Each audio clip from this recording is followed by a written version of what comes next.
काम गर्दा गर्दै खास गरी हामीलाई कोभिडले लकडाउनले केही कुराहरू सिकायो।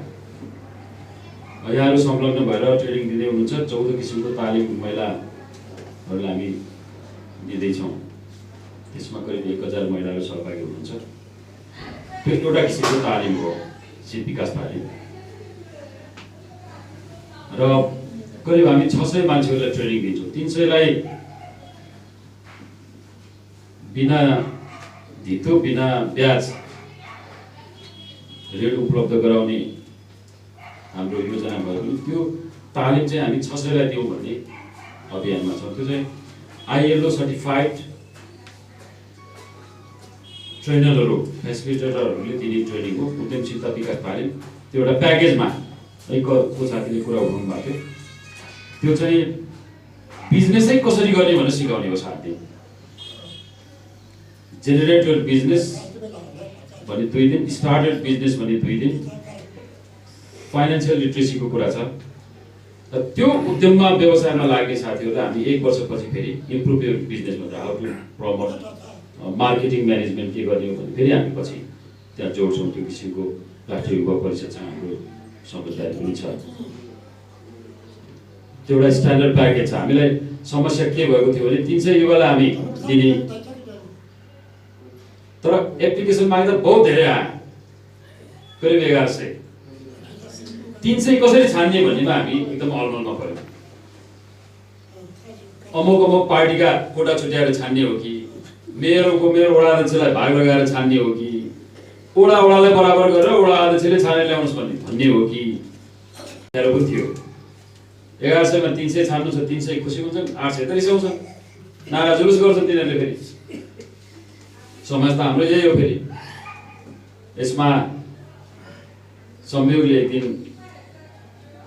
राष्ट्रिय युवा परिषदको उपाध्यक्ष युवा स्वरोजगार कोषको कुरा गर्नुपर्छ तयाजीले, उहाँ त्यहाँको उपाध्यक्ष, नेप्सुनको अध्यक्ष, गरिबी निवारण कोषको अध्यक्ष, उपाध्यक्ष, सिटिभिटीको उपाध्यक्ष, यो सबैजना यो क्षेत्रमा काम गर्ने सबैजना हाम्रो नगरपालिकामा आइदिनुमा हामीले छलफल गऱ्यौँ। छलफल गरेपछि सिटिभिटीले पनि को उद्यमी हो को होइन हामी छान्दिन्छौँ भन्ने कुरा उहाँले प्रस्ताव गर्नुभयो। राष्ट्रिय युवा परिषदले पनि हामी दुधको दुध पानीको पानी गर्ने को हो नगर्ने को हामी छुट्याउँछौँ। किनभने हामी चिन्दैनौँ मान्छे को कुन पार्टीको या को कसको मान्छे कति, हामी फियर गरिदिन्छौँ भन्ने कुरा गरेको। त्यो कुरासँग हामी प्रभावित भयौँ र नेपालकै एकदमै राम्रो मनोविज्ञ साइकोलोजिस्टलाई हामीले त्यो छान्ने काम चिन्न दियौँ। उहाँले चाडा बेसिसको आधारमा त्यो एप्लिकेसन फर्ममा उहाँले भन्नुभएको विवरण, एक दिन हामी ओरिएन्टेसन गऱ्यौँ। 35-36 वटा प्रश्नहरू सोधिएको थियो। त्यो त्यस दिएको उत्तरको आधार उद्यमी गर्न चाहने साथीहरूले क्यान्डिडेटलाई एउटा पूर्ण पदको चित्र बनाउनुहोस् भने साइकोलोजीले त्यो चित्रबाट पनि धेरै कुरा जान्दो रहेछ। आफ्नो पूर्ण पदको चित्र बनाउँदा हात यस्तो बनायो भने त्यसले पछि पैसा फिर्ता गर्दैन, यस्तो बनायो भने के गर्छ, मुठु पार्यो भने के गर्छ, टाउको ठुलो खुट्टा सानो अथवा खुट्टा ठुलो टाउको सानो, कस्तो चित्र बनायो भने कस्तो मान्छे हुन्छ भन्ने धेरै विश्लेषण हुने रहेछ साइकोलोजीमा। त्यो सबै कुराको आधारमा फोटो हेरेर पनि मान्छेले धेरै कुरा साइकोलोजिस्टले पत्ता लगाउने रहेछ। उहाँले त यतिसम्म भन्नुभयो, एउटा चित्र देखाउँदा यो बाबु चाहिँ त्यो घरको जेठो छोरो होइन, माइलो या साइलो हुनुपर्छ, जेठो पनि होइन कान्छो पनि होइन भन्नुहुन्छ। यो हिसाबले हामीले छान्यौँ। केही एररहरू आए फेरि उहाँले छान्नुभयो, तर ग्राउन्ड रियालिटीमा अत्यन्त धेरै सम्पन्न मान्छे चाहिँ छानिएर आयो, एकदम कमजोर गरिब मान्छे छानिएन फेरि। किनभने तल के छ त्यो त उहाँलाई थाहा भएन, व्यक्तिको साइकोलोजी हेरेर उहाँले छान्नुभयो। यस्तो केही ह्युमेन एररहरू त आए, तर हामी फेरि बाँकी अरू 300लाई पनि दिँदैछौँ त्यो ट्रेनिङ 7 दिनको त्यो प्याकेज। किनभने 3 लाख बिना धितोको बिना ब्याजको कर्जा पाउने ठिकै छ, नपाए पनि उद्यमशीलता विकासको ट्रेनिङ त लिन्छ उसले। र पहिलो लटको हामीले तालिम सक्दा उहाँहरूको उद्यम कसरी गर्नुपर्ने रहेछ भन्ने कुरा हामीले सिक्यौँ। अब हामी यो 3 लाख पाएन भने पनि हामी काम गर्छौँ भन्ने हिसाबले प्रतिबद्धता उहाँले आफ्नो अनुभव सुनाउनु भएको छ। र त्यो हिसाबले हामी काम गर्दैछौँ। त्यसमा यहाँहरू सबैको पहिला हामीले सुरुमा त्यसको कार्यविधि गत वर्ष भदौ असोजतिर हामीले बनाउँदा चाँगुनारायणमै रोजगारी सृजना गर्ने, चाँगुनारायणमै आर्थिक गतिविधि सृजना गर्ने, चाँगुनारायणकै समृद्धिको काम गर्ने हिसाबले त्यो व्यवसाय चाहिँ चाँगुनारायण नगरपालिकाभित्रै गर्नुपर्छ भन्ने हिसाबले बनाएको थियो। तर यसपालि त्यो उद्यमी साथीहरूले बिजनेस प्लान बनाउनु भयो। त्यो बिजनेस प्लानहरू बनाइसकेपछि हामीले महसुस के गर्यो भने यो अब चाँगुनारायणमा मात्रै सम्भव छैन, भक्तपुर जिल्लाभरि जहाँ पनि उसले उद्यम व्यवसाय गर्न पाउने गरी संशोधन गर्यो भनेर हामीले संशोधन गरेका छौँ। त्योभन्दा बाहिर जान चाहिँ दिएनौँ, किन 3 लाख लिएर दार्चुला गर्छु भनेर गइदिएला कहाँ जाला, कसरी कसले अनुगमन गर्छ भन्ने हिसाबले। किन साउँ त फिर्ता लिनुपर्छ, ब्याज मात्रै तिर्नु पर्ने हो, साउँ त तिर्नुपर्छ ब्याङ्कलाई। लोन नेपाल ब्याङ्कले दिने हो, त्यसको ब्याज हामीले तिर्ने, त्यो व्यवस्थामा हामी गर्दैछौँ। र यो नेपालमा यहाँले भन्नुभएको जस्तो पहिलो अभ्यास भएको हुनाले धेरै राष्ट्रिय सरकारी गैर सरकारी सङ्घ संस्थाहरूले के गर्छ, यो कति फेयर हुन्छ, कति सफल हुन्छ, कति असफल हुन्छ, त्यो सबैले मिडियाले पनि हेरिरहेछ, अरू सबैले हेरिरहेछ। सरकारी निकायले त्यतिकै चासो खोजिरहेछन्, अरू स्थानीय तहहरूले पनि हेरिरहेछन् चाँगुनारायणको कार्यक्रमलाई। हामी यसलाई एकदमै फेयर गरेर सफल बनाउने अभियानमा छौँ। 300 मान्छे चाँगुनारायणको यसपालि उद्यमी बन्न सक्यो भने, 300 बनेर 250 बने भने पनि यो चाँगुनारायणको लागि मात्रै नभएर यो मुलुकको लागि राम्रो सुरुवात हुन्छ, एउटा कोसे ढुङ्गा हुन्छ। त्यो हिसाबले हामी गर्दैछौँ। त्यो सँगसँगै अर्को एउटा प्याकेज पनि हामीले गरेका छौँ। 265 परिवारलाई सार्वजनिक वनमा, सामुदायिक वनमा बहुमूल्य जडीबुटी र फलफुलहरू हामीले लगाउन दियौँ। बिउ हामीले दियौँ, प्रविधि हामीले दियौँ, सबै औजारहरू हामीले दियौँ, वनमा पुर्याइदियौँ र उहाँहरूले आफैले मेहनत गरेर लगाउनु भएको छ। 265 परिवारले त्यहाँबाट भएको आम्दानी उहाँहरूले खान पाउने हामीले कानुनी संरचना, कानुनी व्यवस्था गर्यौँ डिभिजन वन कार्यालयसँग मिलेर। र हामीसँग वन छ चाँगुनारायणमा, एउटा दाँते ओखरको मैले हेरेँ, अध्ययन गरेँ। एउटा दाँते ओखरले उत्पादन दिन थालेपछि 1 वर्षमा 5,000 देखि 15,000सम्म आम्दानी दिन्छ एउटा रुखले। त्यो हिसाबले दाँते ओखर, कागती, एभोकाडो हामीले प्रशस्त फल, लोट सल्ला, तेजपात, टिमुर जस्ता बहुमूल्य जडीबुटीहरूको पनि बिरुवाहरू हामीले त्यहाँ पुर्याइदियौँ। अब तपाईँ प्रविधि हामीले दियौँ, प्राविधिकहरूलाई हामीले 7 दिन त्यहीँ राखिदियौँ लिएर। अब त त्यसलाई मल हाल्ने, पानी हाल्ने, त्यो वन चाहिँ विभाजन गऱ्यौँ हामीले। यहाँदेखि यहाँसम्म यसको, यहाँदेखि यहाँसम्म यसको भनेर त्यो 265 परिवार सामुदायिक वनको बहुदासम्मको जो सदस्य हुनुहुन्थ्यो त्यसको स्याहार सम्हार गरेर त्यहाँबाट भएको आम्दानी उहाँहरूले 85% आम्दानी उहाँहरूले खाने, 5% आफ्नो सामुदायिक वन उपभोक्ता समूहलाई बुझाउने, 10% कानुनले तोकेको छ वन पैदावारको त्यो नगरपालिकालाई बुझाउनुपर्छ। त्यो हिसाबले त्यो 265 परिवारको जीवन त्यहाँबाट सुध्रिन्छ कि भनेर हामीले पाइलटिङ गरेका छौँ। यहाँहरू पनि हेर्न जानुभयो भने देख्न पाउनुहुन्छ। अलिकति त्यो लोड सल्लाह चाहिँ बँदेलले अलिकति बिगार्यो भन्ने रिपोर्टहरू आइरहेको छ। धेरै बँदेल पाइन्छ त्यहाँ फेरि जमिन जम्मा। यसरी हामीले करिब 2000 मान्छेहरूलाई यो वर्ष उहाँहरूको जीवनसँग, उहाँको परिवारसँग, उहाँको आर्थिक गतिविधिसँग जोड्ने, त्यो गतिविधिले उहाँको आर्थिक जीवन परिवर्तन होस् भन्ने हिसाबले हामीले यो किसिमले काम गरिरहेका छौँ। यसमा पत्रकार साथीहरू पनि धेरै हुनुभएको हुनाले हाम्रो त्यो वनको कार्यक्रम चाहिँ अलिक धेरै हाइलाइट भएको छैन। त्यस हिसाबले पनि मैले यसमा जोड्न खोजेँ। यदि त्यो सफल भयो भने त्यसले पनि नेपालभरि नै एउटा माहौल सिर्जना गर्छ। किनभने हाम्रो सामुदायिक वनहरू त अहिले नन प्रोडक्टिभ फरेस्ट। पहिला हामी दाउरा पाल्थ्यौँ, घर बनाउँदा त्यो जङ्गलबाट काठ ल्याउँथ्यौँ, घाँसहरूको कुरा प्रयोग गर्थ्यौँ। अब अहिले त्यो सबै छैन। घर बनाउनु पर्यो भने मलेसियन अग्रा कि इन्डियन अग्राको भनेर कुरा गर्छौँ हामी। त्यो वनबाट ल्याउने त कुरै छैन हाम्रो। त्यो हाम्रो वन चाहिँ त्यत्तिकै खेर गइरहेको छ, त्यसले केही उत्पादन दिएको छैन। अलिअलि कार्बिन सञ्चितबाट इन्टरनेसनल एरिनाबाट केही पैसा नेपाल सरकारलाई आउँछ, बाँकीहरू त्यो वनको चाहिँ कुनै उपयोगिता अहिले छैन। त्यस कारण त्यसलाई भरपुर उपयोग गरौँ हामी। बहुउपयोगी वन, जडीबुटी जो विदेश निर्यात हुन्छ, अहिले हामीले लगाएको जडीबुटी बाहिर जान्छ, विदेशी पैसा पनि आउँछ त्यो पछि उत्पादन हुन थालेपछि। फलफुलहरू जो हामी महँगोमा किनेर खान्छौँ, हामी यहीँ फल्छ भने किन नगर्ने, त्यो हिसाबले वनलाई यसरी प्रयोग गर्नुपर्छ भन्ने हिसाबले पनि हामीले एउटा पाइलट प्रोजेक्ट, एउटा सामुदायिक वनमा हामीले पाइलटिङ गरेका छौँ यसपालि। यसको परिणाम कस्तो आउँछ हेर्न त बाँकी नै छ। यो राम्रो परिणाम आयो भने यसले पनि हाम्रो नेपालीहरूको जीवनस्तर बदल्न हामीलाई लागेको छ। त्यस हिसाबले गर्दै जाँदा सिक्दै जाने कुरा रहेछ। हामी कसै म जस्तो म यो मेयर भएर कसरी चलाउने भनेको न कहिले तालिम लिएको छ, न कहिले पढेको छ। कति धेरै पढ्यो तर यो विषय त पढिएन, किनभने यो हुन्छ यहाँ गर्नुपर्छ भन्ने त थाहा थिएन, कल्पना थिएन। अब राजनीतिमा गर्दै जाँदा यहाँ पुग्यो, गर्दै जाँदा सिक्दै जाने कुरा रहेछ। यो फेरि तपाईँहरू हामी सबैबाट सिक्ने हो, मबाट यहाँले सिक्ने, यहाँबाट मैले सिक्ने, छलफलले नै आइडियाहरू जेनेरेट हुँदै जाने, सिक्दै जाने हो। त्यस हिसाबले हामी हाम्रो भक्तपुरलाई विभिन्न हिसाबले यसको परिचय वृद्धि गर्ने, भक्तपुरवासीको जीवनस्तर सुधार गर्ने घरेलु तथा साना उद्योग सङ्घले चाहिँ अभियान चलाएको छ। वास्तवमा यो नै एउटा महत्त्वपूर्ण हाम्रो नेपालीहरूको पक्ष हो। यो ठुल्ठुला उद्योगहरू विदेशी पुँजी, विदेशी लगानी एफडिआईबाट सञ्चालन हुने हुन्। त्यहाँ त हामी नेपालीहरूले जागिर मात्रै खाने होला।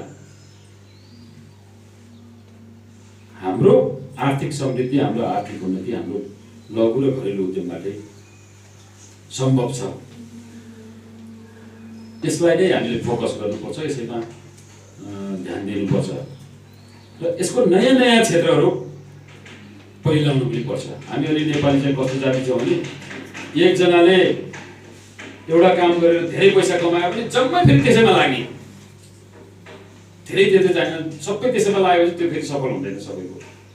त्यस कारण एकजनाले एउटा काम गर्नु भने अरूजनाले अरू अरू काम गरौँ, अरू अरू काम गरौँ। नयाँ वीरेन्द्रजीको गो लोकल एकचोटि हामीले छोटो छलफल गऱ्यौँ, असाध्यै राम्रो लागेको छ मलाई उहाँको त्यो कन्सेप्ट कुरा।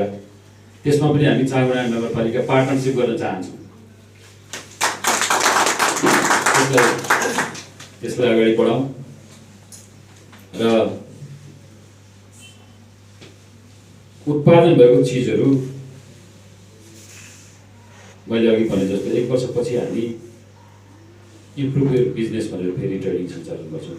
मार्केटिङ कसरी म्यानेजमेन्ट गर्ने र यही आर्थिक वर्षमा हामी एउटा कोसेली घर भनेर घरेलु उद्योगबाट उत्पादन भएको चिजहरू त्यहाँ चाहिँ डेमोन्स्ट्रेट गर्ने, बिक्री गर्ने एउटा बिक्री केन्द्र जस्तो हामी बनाउँदैछौँ। त्यो प्रक्रियामा छ। त्यसले पनि मार्केटिङ गर्न सहयोग पुग्छ। त्यो ठ्याक्कै नगरबाट जाने बाटोमा हामी त्यो बनाउँदै गरेको हुनाले देशी विदेशी सबै आउँदा त्यहाँ एकचोटि पसेर जाने स्थिति बनोस् भन्ने हिसाबले त्यो बाटोकै साइडमा पारेर हामी बनाउँदैछौँ। विदेशीहरू फर्केर जाँदा कसरी लिएर जाउँ भन्ने प्रतिशत मान्छेले मात्रै आएको मान्छेहरू मात्रै लग्यो भने नि हाम्रो उत्पादन चाहिँ मार्केटमा पुर्याउन सजिलो हुन्छ भन्ने हिसाबले हामीले त्यो कुरा पनि कार्यान्वयन गर्दैछौँ। र अन्त्यमा नयाँ वर्ष 78 हाम्रा छिमेकी देशको, विदेशको, भारतको स्थिति हेर्दा डरलाग्दो गरी आउने हो कि हामी सबैलाई आतङ्कित बनाउने गरी आउने हो कि भन्ने लक्षणहरू पनि छ। 93,000 देखि 75,000 देखि हरेक दिन अहिले माथि कोभिड सङ्क्रमण छ इन्डियामा। मेरो विचारमा 1-1.5 महिनाभित्र त्यो यहाँ आउँछ। खुला सीमामा ठुलो सङ्ख्या 1 लाख नेपालीहरू त्यहाँ काम गर्ने, घर फर्किने, आउने जाने हाम्रो जतिकै पनि छेक्न नसक्ने खालको स्थिति छ। यसलाई पराजित गर्ने सफल होस् 2078। हामी हिजो पनि तुलनात्मक रूपमा कम सङ्क्रमित भयौँ पहिलो लहरमा पनि। यो पालि पनि भक्तपुरलाई नछोस्, एकदमै कम छोस्, यसमा कोभिडलाई जित्ने सफलता प्राप्त होस् र हाम्रा अरू सबै योजनाहरू, उद्यमशीलताका विकासका योजनाहरू सफल हुनेहरू सबैलाई धेरै धेरै शुभकामना छ। नारा वस्तु मेरै नेपालको महासङ्घको नारा र उद्योग गरौँ, उद्यमी गरौँ, देश विकासमा टेवा पुऱ्याउँ भन्ने नाराका छन्। हामी भक्तपुर कलाशालाहरू सङ्घले विभिन्न सङ्घ संस्थाहरूसँग मिलेर भक्तपुरमा रहेका लघु घरसाना उद्यमीहरूको हक हित र प्रवर्धनको लागि हामी काम गरेर अहिलेको यहाँमा जानकारी गराउन चाहन्छु। वास्तवमा सर्वप्रथम त हाम्रो यस कार्यक्रमका प्रमुख अतिथि मेरो साथै मुरी सम्पूर्ण लघु घरसाना उद्यमीहरूको तर्फबाट दिन चाहन्छु। किनकि उहाँले एउटा नेपालमा एउटा इतिहास बनेको एउटा उद्यमीहरूको लागि एउटा उद्यमशीलता कर्जा भनेर मेरो उद्यमशीलता कर्जा भनेर दिनुभएको थियो। त्यो एउटा नेपालको इतिहास रहेको हुनुपर्छ। यो नै हाम्रो लागि खुसीको कुरा हो र त्यस सँगसँगै म उहाँलाई खुसीको साथसाथै हाम्रो उद्यमीहरूको सानो समस्या उहाँले तालिम त दिनुहुन्छ, सबै कुराहरू दिनुहुन्छ, तर त्यो तालिम सँगसँगै त्यो व्यापार व्यवसाय कसरी गर्ने भन्ने कुरा त्योसँगै तालिम सँगसँगै दिन पाएको भए अझ हामी लाभान्वित हुने थियौँ, आभारी हुनुहुन्थ्यो। किनभने तालिम त उहाँले कहाँ गर्ने सिकाउनु भयो, तर बजारीकरण कसरी गर्ने, कहाँ गएर गर्ने, कसरी गर्ने, कुन किसिमबाट गर्न सक्ने भन्ने कुरा चाहिँ त्यो दिनु बाँकी छ र आगामी वर्षहरूमा चाहिँ उहाँले त्यो व्यवस्था बजेटको व्यवस्था गरिदिनु हुनेछ भन्ने कुरा मैले विश्वास दिएको छु। र त्यो सँगसँगै हालै भक्तपुर जिल्लामा सम्पूर्ण पदाधिकारीहरू नेपाल प्रजातन्त्र महासङ्घ भक्तपुरमा निर्विरोध निर्वाचित हुनुभएको छ। त्यो नै एउटा नेपालको लागि उदाहरणीय हुनुपर्छ। किनभने प्रत्येक जिल्लाहरूमा निर्वाचन हुन्छ, जुन निर्वाचन गर्दा पुरा गर्न सकेन र एउटा भक्तपुरले एउटा सबै सम्पूर्ण पदाधिकारीहरू अध्यक्षहरू लगायत त्यो गरेको एउटा उदाहरणीय हुनुपर्छ र उदाहरण हुनु पनि पर्छ। किनभने हामी सबै एउटै उद्देश्यको लागि हामी सबै सँगै मिलेर जाने सेवा खण्डमा अवश्य पनि हामी सबै सम्पूर्ण उद्देश्यहरू पुरा गर्न सक्छौँ र गर्नुपर्ने र त्यो सँगसँगै एउटा हामी नेपाल पत्रकार महासङ्घ एउटा पत्रकार भनेको एउटा संवैधानिक अङ्गको 14औं अङ्ग भने जस्तै हामी लघु घरसाना उद्यमीहरूको एउटा अभिन्न अङ्ग हो। किनभने यदि हामी लघु घरसाना उद्यमीहरूको बारेमा यदि उहाँ पत्रकारज्यूहरूले कलम नतानिदिएको भए हामी यहाँसम्म आउन थिएन। अहिले पनि हामी तपाईँहरूलाई नेपाल राज्यमा चाहिँ तपाईँहरूले अब समस्या पर्दाखेरि हामी जहिले पनि अगाडि बढ्नुपर्छ। जस्तै तपाईँको नागावली भयो, हामी के गर्यौँ, यही नेपालमै उत्पादन भएका लघु घरसाना उद्योग उत्पादित सामानहरूलाई हामीले उपभोग गऱ्यौँ र हाम्रो राज्य व्यवस्था हामी चलायौँ। त्यस लगत्तै भूकम्प आयो, भूकम्पमा पनि विदेशबाट केही सामान आएन, हामी के गर्यौँ, यी उत्पादन भएका सामानलाई उपभोग गरेर हामी जीविका चलायौँ। र अहिले तपाईँको गत वर्ष कोभिड आयो, त्यो कोभिडको समयमा पनि विदेशबाट केही सामान आएन, हामी के गर्यौँ, यी नेपालमै उत्पादन भएका स्रोत साधनबाट उत्पादन भएका लघु घरसाना उद्योगबाट उत्पादन भएका सामानलाई उपभोग गरी हामी जीविका उत्पादन गऱ्यौँ। अनि जब हामी सहज वातावरण सहज बनिरहेछ तब हामी लघु घरसाना उद्यमीहरूलाई पिछिल्लो बन्दै अब समग्र म त भन्छु स्थानीय सरकारदेखि सङ्घीय सरकारसम्मलाई हामीलाई लघु घरसाना उद्योगलाई यो सानो उद्योग सानो उद्योगलाई भनेर चाहिँ हे पनि गरेको हामीले महसुस गरेका छौँ। किनकि तपाईँहरूलाई पत्रकारज्यूलाई पनि म के अनुरोध गर्न चाहन्छु, के जानकारी दिन चाहन्छु भने हामीले अरू व्यवसाय अनुसार हामीले विभिन्न क्याटेगोराइजमा चाहिँ हामीले उद्योग दर्ता गर्छौँ। जस्तै लघु उद्योग, घरेलु उद्योग, साना उद्योग, मध्यम उद्योग, मझिला उद्योग, ठुला उद्योग भन्ने क्याटेगोरी गर्छौँ। अनि पछि हामी दर्ता गर्न जाने अवस्थामा चाहिँ जो ठुला उद्योगले जे प्रक्रिया पुऱ्याउनु पर्यो त्यो लघु उद्योगले त्यो सबै प्रक्रिया पुऱ्याउनु पर्छ। जस्तै तपाईँको अहिले समस्या आइरहेको जुजौको समस्या आइरहेको छ। तपाईँको हामी काम गरेर दर्ता गर्छु भनेर हामी घरेलु काममा दर्ता गर्न जाँदाखेरि उसले चाहिँ सिफारिस खाद्य विभागबाट सिफारिस लिएर आऊ भन्छ, सिफारिस पठाउँछ। तर हामी खाद्य विभाग जाँदाखेरि तपाईँहरूको यो मापदण्ड छैन, यो जुजौको मापदण्ड छैन भनेर फर्काइदिन्छ। जसले गर्दा हामीले चाहिँ जुन दर्ता गर्ने म सरकारलाई कर तिर्छु भनेर पनि कर तिर्न सकेको छ। त्यसमा म हाम्रो नगर प्रमुख या हाम्रो लघु घरसाना उद्यमीहरूको पनि एउटा अभिभावक हो। किनभने एउटा स्थानीय सरकार सञ्चालित ऐनमा पनि व्यवस्था भएको छ। दफा मलाई ठ्याक्कै याद आएन, दफा 66 हुनुपर्छ। त्यसमा स्थानीय लघु घरसाना उद्योगलाई प्रवर्धन गर्नुपर्छ भने चाहिँ स्थानीय सरकार सञ्चालित ऐनमै व्यवस्था भएको छ। तर पनि त्यो कुनै पनि नगरपालिकाले त्यो ऐनलाई चाहिँ एक्टिभ गराएको देखिएको छैन।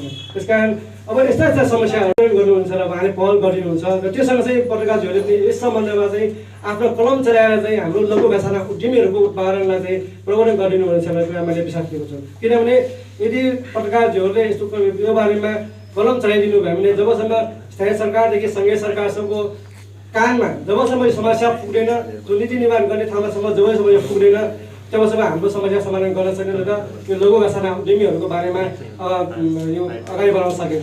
र त्यससँगसँगै हामीले भक्तपुरमै अहिले हामीले सम्मान गऱ्यौँ दही सौगुन र हाम्रो खाराबाट सफा गऱ्यो, त्यो पनि एउटा हाम्रो भक्तपुर एउटा मौलिक उत्पादन हो। र हामी कुनै पनि कार्यक्रमहरू गर्दाखेरि यो भक्तपुरमै उत्पादन गरेका लघु वा साना उद्यमीहरूलाई चाहिँ हामीले प्रबन्धन गर्ने गरेका छौँ। र यो खानाबाट उडाउने भनेको पनि एउटा पहिला अर्कै खाना हुन्थ्यो, अहिले हामीले भक्तपुरमै उत्पादन भएका सामानहरूलाई युज गरेर चाहिँ हामीले प्रबन्धन गरिरहेका छौँ। र त्यससँग चाहिँ हामीले भक्तपुर घडा साना उद्योग सङ्घले भक्तपुर जिल्लाभरि उत्पादन हुने 15वटा प्रडक्टलाई चाहिँ यो घडा साना उद्योग आइडेन्टिफाई गरेर अहिले हामीले गोल्ड ओपर मार्फत हामीले प्रबन्धन गर्ने सोचिरहेका छौँ। र त्यो हामी एक चरणमा हामीले मेयर साहबसँग पनि एकपल्ट छलफल पनि भइसकेको छ। र आगामी दिनहरूमा र बजेटिङ गरेर सबै कुराहरू मिलाएर गर्ने उहाँले आश्वासन दिनुभएको छ। अब तपाईँ पनि हामीले 4-5 दिनमा उहाँसँग बसेर हामी यो गोल्ड लोकल छ भने चावल 9वटा छ, 9वटा वडा छ, त्यो 9वटा वडामा प्रत्येक महिनाको एक दिन चाहिँ हामी काम प्रबन्धन गर्छौँ। भक्तपुर नगरपालिका 10वटा वडा छ, 10वटा वडा प्रत्येक महिनाको एक दिन हामी काम गर्छौँ। त्यसमा चाहिँ हामीले त्यो गोल्ड लोकल भनेपछि त्यसलाई विभिन्न त्योसँग सम्बन्धित सरकारवाला विषय मान्छेहरूलाई चाहिँ हामीले त्यो ठाउँमा लगेर चाहिँ हामीले प्रबन्धन गर्छौँ, देखाउँछौँ।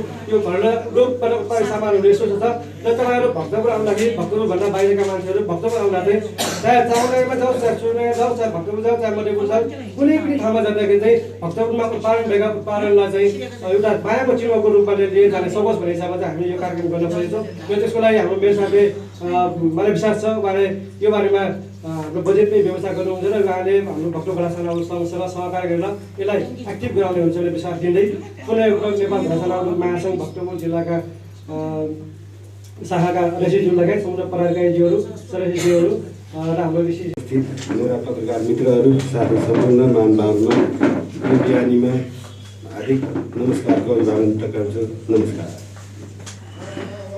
ऋषिजी जस्तो म बोल्ने पत्रकार होइन, ऋषिजी चाहिँ बोल्ने पत्रकार हुनुहुन्छ, अलिक धेरै नै राम्रो बोल्नुहुन्छ। म लेख्ने पत्रकार भएको हुनाले त्यति उहाँ जस्तो त बोल्न जान्दिनँ होला, तैपनि म आफ्नो केही कुराहरू राख्न चाहन्छु। सर्वप्रथम यो आउँदै गरेको नव वर्ष 2078 साल र हाम्रो यो विश्वमा परिचित र विश्वमा प्रसिद्ध यो बिस्का सम्पूर्ण उपस्थित महानुभावहरूमा हार्दिक मङ्गलमय शुभकामना व्यक्त गर्न चाहन्छु। हामीलाई साह्रै खुसी लागेको छ, भर्खरै हामी निर्वाचित भएका छौँ र हाम्रो यो पहिलो बधाई कार्यक्रम, हामीलाई यो बधाई कार्यक्रम राखेर यो शुभकामना अथवा हामीलाई बधाई दिनुभएको छ आजको दिनमा। यो घरेलु उद्योग सङ्घलाई म त्यस मानेमा पनि म हार्दिक धन्यवाद दिन चाहन्छु। पत्रकार महासङ्घको यो निर्वाचनको दौरानमा हामीले एउटा के सोच्यौँ भने पत्रकार महासङ्घ भनेको एउटा साझा संस्था हो। यो भक्तपुरको पत्रकारहरूको एउटा साझा थलो भएको हुनाले यो भक्तपुरको पहिचान र भक्तपुरको विकासको लागि पत्रकारहरू पनि एक ठाउँमा, सबै पत्रकारहरू एक ठाउँमा अट्नुपर्छ भन्ने मान्यताले हामीले धेरै प्रयासका बावजुद सबै साथीहरूको सहयोगमा यो पत्रकार महासङ्घलाई हामीले सर्वसम्मत सम्पूर्ण सङ्घ पत्रकारसँग आबद्ध सङ्घ संस्था, विभिन्न राजनैतिक दलसँग आबद्ध भएका पत्रकारहरूको सङ्घ संस्थाको पनि सम्पूर्ण प्रतिनिधित्व हुने गरेर हामीले एउटा यो पटक सर्वसम्मत ढङ्गले एउटा कार्यसमिति हामीले चयन गर्न सफल भएका छौँ। यो किन गरेका हौँ भने हामीले भक्तपुरको विकास र भक्तपुरको पहिचानको लागि र यसलाई अगाडि बढाउनको लागि सम्पूर्ण साथीहरूको सहमति सहकार्य आवश्यक छ भन्ने हामीले महसुस गरेर यसलाई अगाडि बढेका हौँ। र सँगसँगै हामीले भर्खरै हिजो पनि अनौपचारिक पहिलो बैठक बसेर हामी छलफल पनि गऱ्यौँ। अब कसरी अगाडि बढ्ने त भन्दाखेरि भक्तपुरको विभिन्न अरू सङ्घ संस्थाहरू छन्, जस्तो कि उद्योग वाणिज्य महासङ्घ छ, उद्योगिक व्यवसायीहरूको एउटा साझा थलो छ, यो घरेलु तथा साना उद्योगीहरूको संस्था यो संस्था छ, यो पनि एउटा छाता सङ्गठन हो। त्यसै गरी अरू पर्यटनसँग सम्बन्धित छ, स्थानीय तह छ, सबैसँग अब सहकार्यको संस्थागत रूपमा पनि एउटा सहकार्य गर्नुपर्छ भन्ने हामीले एउटा अनौपचारिक छलफल गऱ्यौँ। हिजो हामीले यो किन भन्दाखेरि घरेलु तथा साना उद्योग सङ्घ मात्र होइन, उद्योग वाणिज्य सङ्घ सबै लगायतसँग साझा रूपमा सहकार्य गर्दाखेरि एउटा भक्तपुरमा के समस्याहरू छन्, ती समस्याहरूलाई कसरी लान सकिन्छ, कसरी समाधान गर्न सकिन्छ, त्यसै गरी एकअर्काको सहकार्यमा जाँदाखेरि अझ राम्रो हुन्छ भन्ने हामीले त्यो खालको एउटा चाहिँ नि यो पटक हामी आइसकेपछि यसलाई अगाडि बढाउने भनेर हामीले हिजो नै छलफल गरेका छौँ। अब आगामी दिनमा हामी त्यसलाई चाहिँ कसरी जान सक्छौँ, यो भक्तपुर घरेलु सानो उद्योग सङ्घ पनि अब आगामी दिनमा पनि छलफल गरेर दुईवटा संस्था पत्रकार महासङ्घ र सङ्घ कसरी अगाडि बढ्न सक्छ यो हामी छलफल गरेर अगाडि बढ्न चाहिँ कोसिस गर्नेछौँ। यति भन्दै यो समयको ख्याल गर्दै